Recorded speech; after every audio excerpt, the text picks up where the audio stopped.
Hey everybody, sorry I haven't posted anything lately, but my brother sent me a link to Carmel Cafero. She interviewed with Anthony Williams. If you don't know him, this guy's phenomenal. He's awesome. Apparently Carmel Cafero did a report with Anthony Williams, and he was explaining to her how you have the right to travel, and she pretty much tried to disprove everything he was talking about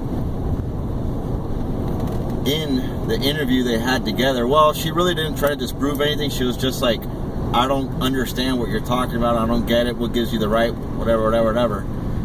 But then she did a broadcast on Channel 7 News in Miami, and Anthony Williams was arrested for driving without a license because he believes in traveling as well. If you don't know the guy, he's awesome. Check him out, Anthony Williams.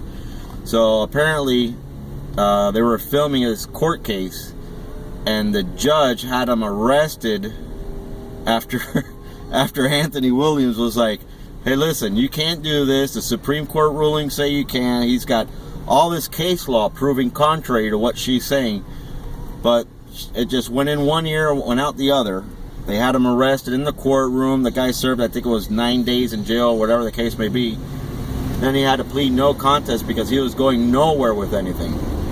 But what's funny about it is Carmel Cafero has now said that the sovereign movement, the sovereigns, start off with believing that they don't need a driver's license. So if I'm traveling, if I'm exercising my rights, they're going to say that I'm a sovereign, which everybody in the world is sovereign. You just consent to them governing you. But the thing is that you just don't know it. But anywho, but what I find funny about this is that the people who are exercising their rights are now being called radicals and a sovereign movement, which I haven't met anyone to declare their sovereignty, to say, hey, look, I'm a sovereign, I'm not a citizen. You can't be both. They're calling them sovereign citizens. Well, if you're a sovereign, you're not a citizen, so it's an oxymoron. You can't do both. But anywho, I guess if I'm traveling, I'm considered a paper terrorist, is what they're calling them. Paper terrorist. So apparently Anthony Williams went to court, showed case law, Supreme Court rulings, and the judge ruled against him. So it's funny how you can go to a commercial court, that's a court that doesn't have records, but whatever, that's a whole different conversation, a whole different topic. But it's funny how these little courts, these commercial courts, are superseding or attempting to supersede the Supreme Courts.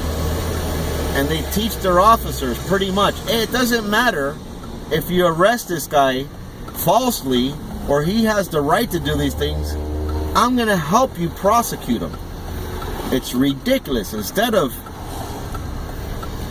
saying, hey, look, I'm a judge, your honor. What does that mean, your honor?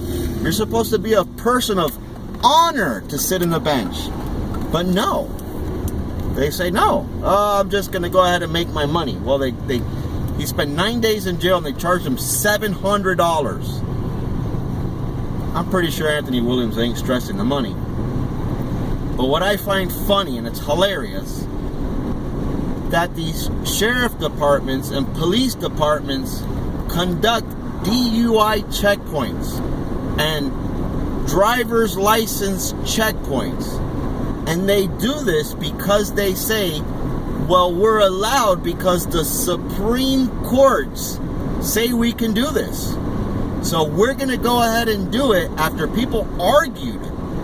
Hey, listen, this is unconstitutional. You can't just stop people for no reason. This ain't right. There's a lack of due process. Blase. But what the police department says, well, we're allowed to do it because the Supreme Court says we can.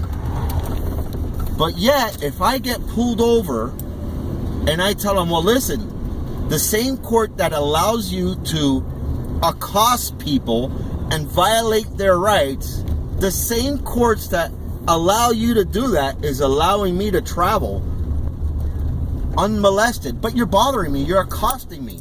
But they don't want to look at that. They'll say, well, you can't do that. That's illegal. It doesn't matter what the Supreme Court says because we're going to do this anyways. Well, does it matter or does it not matter?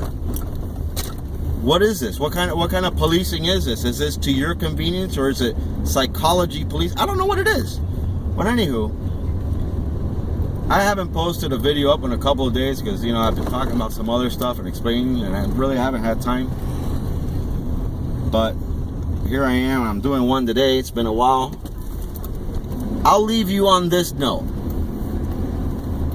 I've been doing this for a week now. Roughly about a week, yeah. Nobody has stopped next to me and asked me, hey, why don't you have a regular tag? Who do you think you are? Are you safe to drive? Do you have a driver's license? Cops aren't following me because people called the police or the sheriff to say, oh my God, there's this guy without a tag. Well, if I'm not bothering anybody, why would it be that if a cop gets next to me or behind me and pulls me over, if I'm bothering nobody, why do they think it would be okay to say, well, let's bother him. Let's stop him. Let's figure it out. Let's go. I haven't been asked once. People look at me. They see my tag. I've got a couple thumbs up. But nobody has said, hey, you're not allowed to do that. You got to put a tag on your car. The only people it bothers are the people who ain't making money off of it. So on that note, you think about it. I'm home. I'm getting out. I'm gonna go pet my dog. And I'll leave you with this one. This is my truck. That's my tag. And I exercise my right.